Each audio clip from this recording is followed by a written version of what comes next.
ताज़ा तरीन खबरों के लिए जुड़े रहिए हमारे चैनल बहुजन समाचार के साथ। हमारे चैनल को लाइक और सब्सक्राइब करना ना भूलें।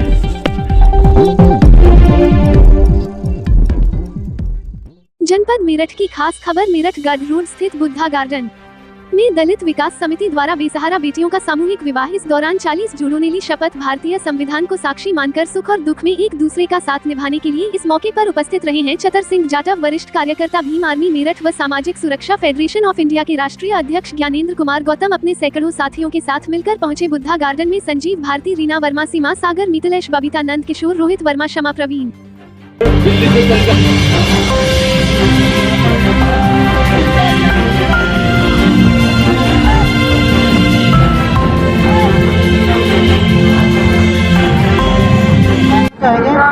ज्ञानेंद्र गौतम, सामाजिक सुरक्षा फेडरेशन, सामाजिक सेवा निर्माण श्रमिक फाउंडेशन से राष्ट्रीय अध्यक्ष। जिस तरह से आज बुद्धा गार्डन के प्रोग्राम चल रहा है, ये प्रोग्राम का इसका क्या मकसद है, क्या मतलब प्रोग्राम? देखिए, ये हमारे दलित विकास समिति जो मेरठ से है, हर वर्ष निर्धन कन्याओं की शादी करती है, जिसका 12वां ये वार्षिक सम्मेलन है। 12वां ये 40 कन्याओं की यहाँ निर्धन कन्याओं की शादी की जाती है। तो इसमें जिन कन्याओं के मदर फादर नहीं हैं या बीमार हैं, समाज में ऐसे बच्चों को समाज की मुख्य धारा में जोड़ने के लिए उनको विवाहिक संस्कार किया जाता है। इससे शादी कराने के लिए कुछ करने की ज़रूरत नहीं है। बच्चों के दोनों बच्चे बालिग होने चाहिए, उनके आधार कार्ड लगाए जाते हैं और उनके पारिवारिक स्थिति जो है वो गरीबी रेखा में होनी चाहिए। ये उसका मेन उद्देश्य है। दूसरा, यहाँ विशेष बात यह है कि ये शादियाँ बाबा साहब अम्बेडकर और बुद्ध के मिशन को ध्यान में रखकर की जाती हैं। यहाँ पर हमारे बौद्ध भंते संस्कार करते हैं और बाबा साहब के मिशन को आगे बढ़ाने के लिए तमाम समाज के जो संपन्न व्यक्ति हैं वो यहाँ सहयोग करते हैं, ताकि हमारे समाज के गरीब व्यक्तियों की कन्याओं को शादी की जा सके।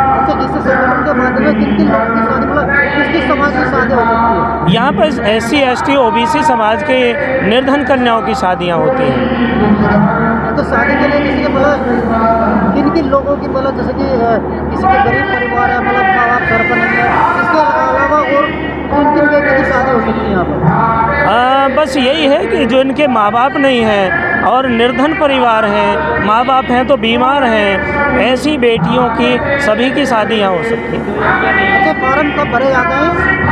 ये जनवरी फरवरी में मार्च तक तैयार हो जाते हैं। हाँ, 26 जनवरी से शुरू हो जाते हैं और ये बाबा साहब अम्बेडकर जी की जयंती से पहला जो संडे आता है उसमें शादियां होती हैं। लेकिन इस बार उस पहले संडे में कोई कार्यक्रम होने के कारण इस बार 6 अप्रैल को ये शादी की गई। शादी का फॉर्म भरने के लिए किस चीज़ों की जरूरत पड़ती है? बस बेटा बेटी के आधार कार्ड होने चाहिए और वहाँ के प्रधान से उसको वेरीफाई कराया जाता है। बस ज़्यादा कोई फॉर्मेलिटी नहीं होती। नहीं, ऐसा तो नहीं सरकार की इसमें कुछ योगदान? नहीं, ये सरकार का कोई योगदान नहीं है।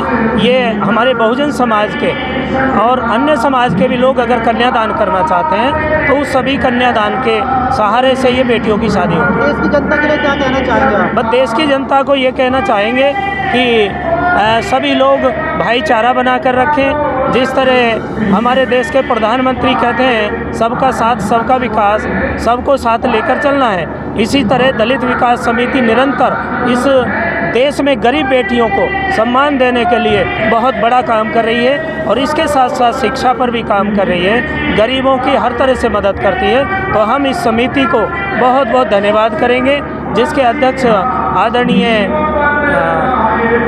RR साहब हैं।